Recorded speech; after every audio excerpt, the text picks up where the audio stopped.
mula sa buhay na nakatali sa kilusan. Piniling yakapin ng isang miyembro ng Communist Terrorist Group ang panibagong pag-asa kasama ang gobyerno at komunidad sa lalawigan ng Samar. Ang report mula kay Patrolwoman Maria Elena Singian.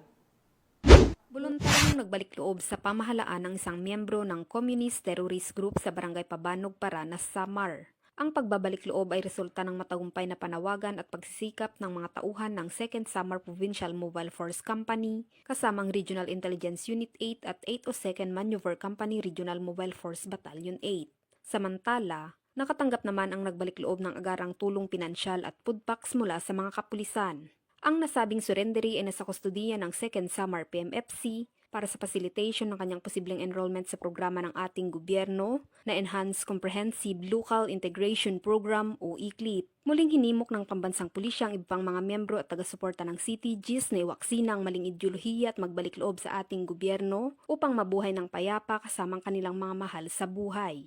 Mula dito sa Eastern Visayas, ako ang inyong PNN correspondent, Patrolwoman Singian, alagad ng batas, tagataguyod ng balitang pulis.